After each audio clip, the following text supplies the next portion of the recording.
My name is David Clarke from Fareham and former lecturer at Fareham College, where I taught electronics for 12 years. I was born in Oldham, Lancashire in 1949 and was educated and trained as a lecturer at Wolverhampton Polytechnic, where I graduated with a certificate in education awarded by Birmingham University in 1977. I tell you these things not to bring attention to myself, but rather that you might understand who I am and where I'm coming from, and endorse the work of those organisations and people whom I've worked with. I have successfully taught hundreds of students in colleges of higher and further education during my 22 years as a lecturer, and many have qualified with a City and Guilds qualification in electronic servicing. I have 6 children, raised in Aylesbury, Shropshire, Luton and Fareham and Stubbington. 4 of my children were taught at Henry Court and 3 went on to university, trained in the arts, drama and textiles. My eldest son is now teaching English in Vietnam. 1 daughter is a qualified midwife, whilst the other lives and works in Dubai as a recruitment officer who supports me as a secretary, assisting me in my voluntary work here in Fareham. I say these things to show that I'm able to speak from experience about the educational and recreational needs of young people. My former and earlier life had been rather different.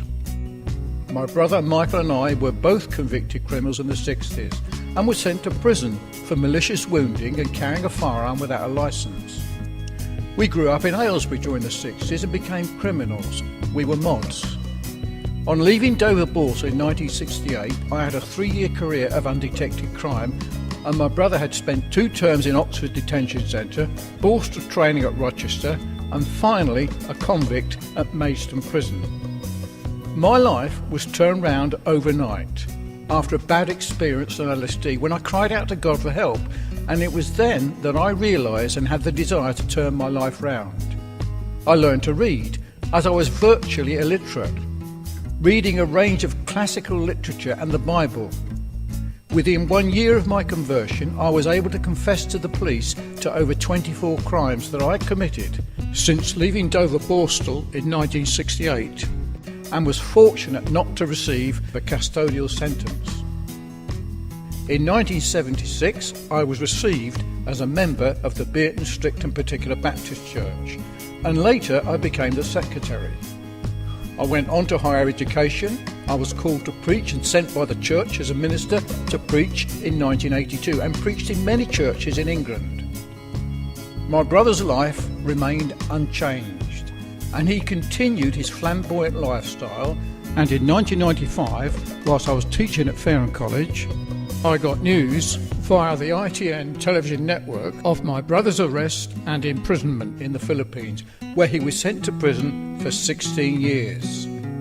It was towards the end of the year 1999 that I got news of my brother's own conversion and his own reformation, and he too turned from his criminal past and became a Christian. He was baptised as a Christian in New Bilibid Prison in an old US Army oil drum by a former inmate.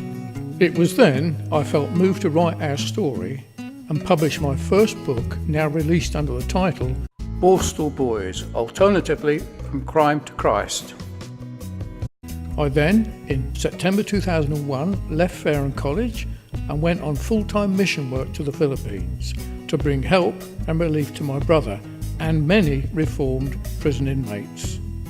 This work is fully recorded in our book Trojan Warriors, which contains 66 testimonies of convicted criminals in New Bilibid Prison who too had been converted, 22 of which were scheduled to be put to death by lethal injection for crimes against humanity. Both these books are available for Amazon.co.uk and Amazon.com.